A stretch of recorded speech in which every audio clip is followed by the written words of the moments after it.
Okay, Benford's Law. So sa Benford's Law, ito yung ginagamit na na tool para detect ng manipulation at saka ng fraud, no? Ito formula ng logarithm, no? Logarithm siya where yung D is yung number of occurrences, yung first digit, no? From 1 to 9, no? So, yung sa una, 30% yung occurrence. So, yung number ng occurrence, i-multiply mo lang dun sa number of invoices or transactions.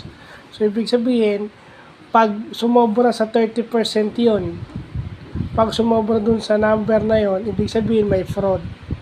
No? Ibig sabihin lang nun, dinadamihan nila para hindi mahalata, yun daw ang ibig sabihin. So, yun ang ginagamit ng mga taga-COA, mga CPA sa malalaking kumpanya, yan, isa yan sa ginagamit nila. Well, maganda na pag-aaralan natin yan, kahit hindi naman ako CPA. Pag maganda rin na naiintindihan natin kung ano yung mga tool na ginagamit nila. Kasi hindi tayo pwedeng maging ignorante.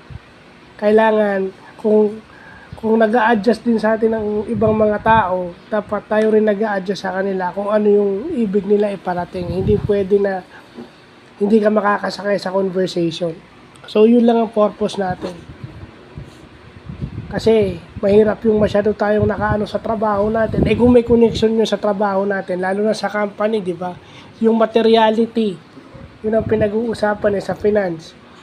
Sa technology, no? Paano magkakaroon ng technology yung company na dapat mong gamitin kung kulang sila sa finances. Or kung yung materiality ng pera is hindi nyo kinoconsider. So, isa yung Benford's Law para ma-detect kung tama o mali. Kung merong misstated na figures o merong dinaya. Okay? So, yun lang pa.